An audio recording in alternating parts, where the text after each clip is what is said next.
মধ্যপ্রাচ্য পরিস্থিতি নিয়ে আলোচনার জন্য এই মুহূর্তে আমাদের সঙ্গে যুক্ত হচ্ছেন ভূ রাজনীতি ও নিরাপত্তা বিশ্লেষক অবসরপ্রাপ্ত মেজর জেনারেল নাঈম আশফাক চৌধুরী। জনাব নাঈম আশফাক চৌধুরী, আপনাকে স্বাগত জানাচ্ছি। নিশ্চয়ই এখন আপনি আমাকে শুনতে পাচ্ছেন। কয়েকটি প্রশ্ন জানবার ছিল। 1 মাস 9 দিনের যুদ্ধে বিশ্ব তো টালমাটাল, মোটামুটি বিশ্বের সমস্ত ব্যবস্থা। ইরান, যুক্তরাষ্ট্র এবং ইসরায়েলের মধ্যে রাজনৈতিক কূটনৈতিক আলোচনা ফলপ্রসূ হবার সম্ভাবনা আপনি কতটুকু দেখছেন? জি, অনেক ধন্যবাদ। এখানে একটা বিষয় খুব উল্লেখযোগ্য, সেটা হলো যে যুদ্ধ হয়েছে দুটো পক্ষের মধ্যে। এক পক্ষ হলো ইউএস এবং ইসরায়েল, এবং অপর পক্ষে ছিল ইরান। কিন্তু মধ্যস্থতা পাকিস্তানের মাধ্যমে যেটা হয়েছে, সেইখানে কিন্তু ইসরায়েলের উপস্থিতিই ছিল না। অর্থাৎ তার যে অবস্থানটা, এটা ইররেলিভেন্ট হয়ে গেছে। সো ফলে ইসরায়েলকে বাদ দিয়ে যে মধ্যস্থতা হয়েছে, সেই মধ্যস্থতা কতটুকু টিকবে এটা নিয়ে কেউ কেউ শঙ্কা প্রকাশ করছেন। যদিও এই মধ্যস্থতা অথবা এই সিজ ফায়ারের মাধ্যমে সমস্ত পৃথিবী একটু হলেও স্বস্তি পেয়েছে, যার প্রভাব অর্থনীতি, বাণিজ্য এবং নিরাপত্তা প্রত্যেকটা ক্ষেত্রেই হয়েছে।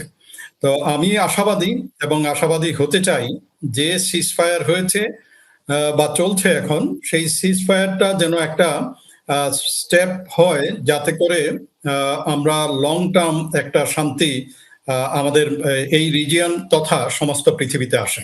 আমি আশাবাদী। আচ্ছা, আপনার কাছে আমাদের আরেকটি প্রশ্ন আছে। যুদ্ধের ফলে তো আঞ্চলিকভাবে জ্বালানি, নিরাপত্তা এবং অর্থনৈতিক সংকট তৈরি হয়েছে এবং হচ্ছে। তাতে বাংলাদেশের মতো যে দেশগুলো রয়েছে, কতটা ঝুঁকিতে সেগুলো, এবং সেক্ষেত্রে কি করণীয় আছে?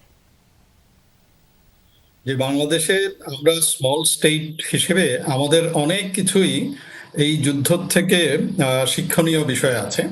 যেহেতু জ্বালানি নিয়ে কথাগুলো বললেন, ওই জায়গা থেকে আমরা এলএনজি আনি, ওই জায়গা থেকে আমরা তেল আনি, এবং সার যেটা ফার্টিলাইজার যেটা, সেটাও আসে। বিসাইডস অন্যান্য যে সকল আমদানি এবং রপ্তানির বিষয়গুলো আছে। বাংলাদেশের যে এনার্জি সিকিউরিটি, এই এনার্জি সিকিউরিটির জন্য short term, long term, mid term, long term প্রত্যেকটা ক্ষেত্রে কাজ করার প্রয়োজন আছে বলে মনে করি। আমাদের প্রায় 75% যে ফিউল, এই এনার্জিটা আসে এই রিজিয়ন থেকেই। তো আমরা যদি বিকল্প যে উৎস যেগুলো আছে, সেই বিকল্প উৎস অবশ্যই খুঁজে নেওয়া দরকার, এবং এই সকল বিকল্প উৎসতে আমাদের short term, mid term, long term যে চুক্তিগুলো আছে, সেই চুক্তিগুলো অবশ্যই করা প্রয়োজন। সবচেয়ে বড় যেটা বেশি প্রয়োজন, সেটা হলো প্রবাসী যারা আছেন, এখানেই আমাদের প্রায় 10 মিলিয়নের মতো লোক এই মধ্যপ্রাচ্যেই অবস্থান করছেন। তাদের জীবন জীবিকা এবং বাংলাদেশ এজ এ হোল, আমরা যে রেমিটেন্স যেটা পাই, সেই রেমিটেন্সের উপরেও কিন্তু একটা ভয়াবহ থ্রেট এসছে, হুমকি এসছে। সো এইটার জন্য এক হলো যে প্রাথমিকভাবে তাদের নিরাপত্তা এবং তাদের যে চাকরির নিশ্চয়তা, ভিসার নিশ্চয়তা এবং অন্যান্য যে সকল কল্যাণমূলক কাজ আছে, সেখানেও কাজ করা প্রয়োজন। এবং আমাদের বিকল্প যে সকল জায়গা আছে, সেটাও খুঁজে দেওয়া দরকার। মিলিটারিলি, সামরিকভাবেও আমাদের এখান থেকে অনেক কিছু শিক্ষণীয় আছে।